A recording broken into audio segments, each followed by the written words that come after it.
बागेश्वर धाम के कथावाचक पंडित धीरेन्द्र कृष्ण शास्त्री ने शिखर गुटका को नोटिस भिजवाया है। सार्वजनिक माफी और 100 करोड़ अदा करने की मांग की है। छतरपुर स्थित बागेश्वर धाम के पंडित धीरेन्द्र कृष्ण शास्त्री की फोटो का पान मसाला कंपनी शिखर गुटका द्वारा गलत तरीके से इस्तेमाल करने पर धाम की श्री बागेश्वर जन सेवा समिति ने नोटिस भेजा है। नोटिस में कहा गया है कि बागेश्वर धाम चंदेल वंश के शासन से सिद्ध पीठ है। यह शंकर भगवान और बालाजी भगवान का धाम है। नोटिस में कहा गया है कि बागेश्वर धाम का समाज को हानि पहुंचाने वाले किसी भी ब्रांड या संगठन से कोई वास्ता नहीं है। नोटिस में आगे कहा गया है कि 5 जुलाई से लेकर 8 जुलाई तक दिल्ली में उनकी कथा थी। आपकी शिखर गुटका कंपनी ने इस मौके का फायदा उठाते हुए धीरेन्द्र कृष्ण शास्त्री के फोटो छापे और उनके नीचे अपने गुटके के पाउच के फोटो छाप दिए, जिससे कि उनकी छवि धूमिल हुई। यह कहना 100% सही होगा कि आपने धीरेन्द्र कृष्ण शास्त्री की छवि का दुरुपयोग किया है। ऐसा करके आपने 100 करोड़ रकम भी जुटाई है। यह रकम गुटके के सेल के माध्यम से जुटाई गई है। आपके इस तरह ऐड करने से लोगों को लगा कि बागेश्वर धाम के पंडित धीरेन्द्र कृष्ण शास्त्री पान मसाला ब्रांड को प्रमोट कर रहे हैं, जो कि सच नहीं है।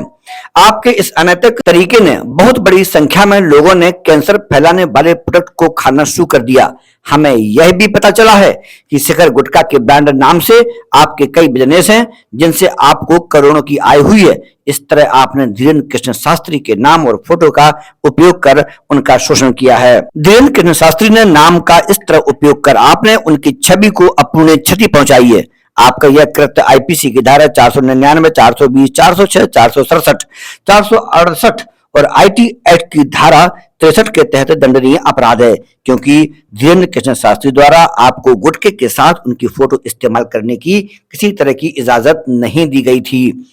धीरेन्द्र कृष्ण शास्त्री के वकील डॉक्टर रश्मि पाठक और प्रणय पाठक ने इस मामले में आरोपी पक्ष से 30 दिन के अंदर 100 करोड़ रुपए अदा करने और सार्वजनिक माफी मांगने का नोटिस दिया है। अब आप लोग खुद सुन लीजिए धीरेन्द्र कृष्ण शास्त्री के वकील डॉक्टर रश्मि पाठक को। केस इस तरह से है सर कि दिल्ली में 5 जुलाई से 8 जुलाई तक श्री धीरेन्द्र कृष्ण शास्त्री, जिनको बागेश्वर धाम सरकार के नाम से जाना जाता है, उनकी कथा का आयोजन था। और इसी कथा के आयोजन के प्रसारण के लिए, इसकी जानकारी देने के लिए पूरे दिल्ली शहर में और सोशल मीडिया पे विभिन्न तरह के प्रचार और पोस्टर्स प्रचारित किए गए थे। ऑब्जेक्शनेबल चीज ये थी कि इसी संदर्भ का और इस पूरे आयोजन का की जो पब्लिक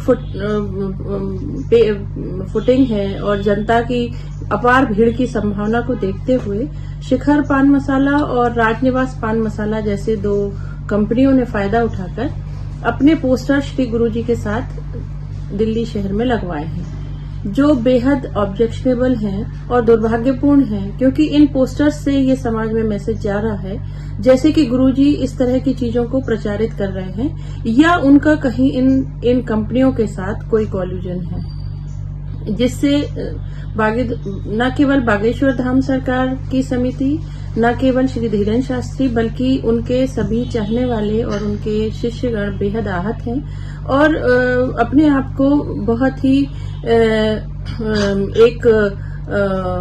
इस स्थिति में पा रहे हैं कि वो कैसे ये चीज का जवाब दें कि गुरुजी इस तरह की चीजों को कभी प्रमोट भी कर सकते हैं। तो इस संदर्भ में जब हमारे पास समिति की तरफ से ये इंस्ट्रक्शंस आए कि हमें इन चीजों के विरुद्ध कार्रवाई करना है, तो हमारे ऑफिस से शिखर गुटका वालों को और राजनिवास वालों को इनिशियली नोटिस भेजे गए हैं, लीगल नोटिस, कि वे तत्काल प्रभाव से ये एडवर्टीजमेंट हटाएं, न केवल सोशल मीडिया से बल्कि अन्य सारे प्लेटफॉर्म्स से जहां भी उन्होंने ये पोस्टर्स लगाए हैं। पहली चीज। दूसरी चीज, वे एक माफीनामा प्रेषित करें जिसके तहत वे ये स्पष्ट करें कि उनके इस तरह के एडवर्टीजमेंट में किसी भी तरह से न गुरुजी की कोई सहमति थी और न ही बागेश्वर धाम की समिति की कोई सहमति थी, न ही आयोजकों की कोई सहमति थी। तीसरा, अगर वे इस चीज से पीछे हटते हैं तो हम उनके विरुद्ध मानहानि का केस दायर करेंगे और जिसमें उनके अगेंस्ट क्रिमिनल डिफेमेशन का सूट BCN हिंदी